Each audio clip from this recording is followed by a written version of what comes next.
about to begin. You paid good money at the door and get ready for a real good show. If you want to have a real good time with me tonight, you gotta move like crazy, dancing in the pale moonlight. We can all get down, spin inside out, I'm telling you. If you really want to groove, you gotta make a move. Dan, if you want to talk a little bit about kind of how Invest Nebraska came to be, how you work with portfolio companies, and kind of that whole process and dynamic, that'd be great. Yeah, well, first of all, welcome to the executive garden level suite of Invest Nebraska. Here Is that what they call these? Garden level. level? Looking outside, it's street awesome. level.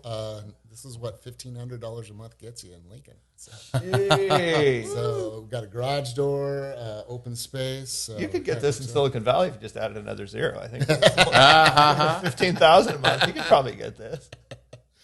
Yeah, so it's great. The story about Invest Nebraska. So we go way back to 2002. Okay. 20 years ago, actually.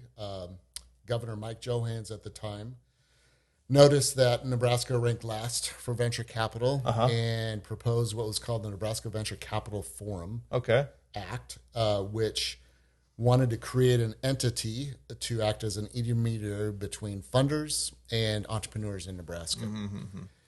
And so the legislature passed it. Senator Dave Landis from Lincoln introduced the bill, passed unanimously in the legislature, and hence Invest Nebraska was born. Operated as a nonprofit 501c3 initially. And really the impetus was the University of Nebraska, the State Chamber, and the Department of Economic Development were kind of the three entities that put that organization together at the time. It kind of went through some years of some limited amount of funding. I came on in 2008 with the organization. We did some business plan competitions around the state, and then what happened was the Business Innovation Act was passed in 2011. And in 2012, we started making our first seed investments, the Business Innovation Act, array of programs for the first time for entrepreneurs, and one of those is seed capital, making investments along with other private investors.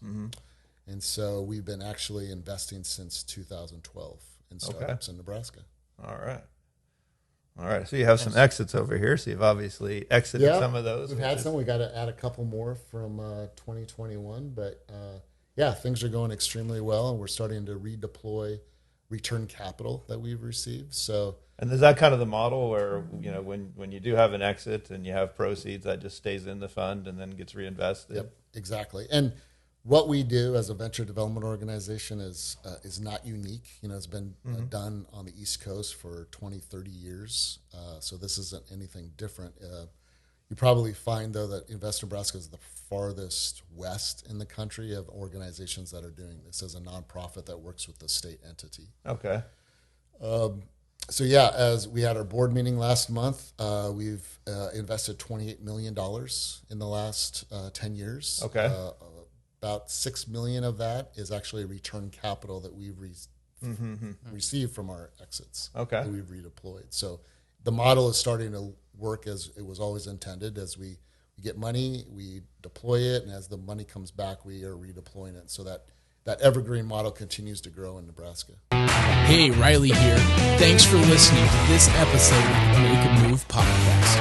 For more content, check us out on all major social media platforms and makeamovepodcast.com. Until next time, get off your butt and make a move.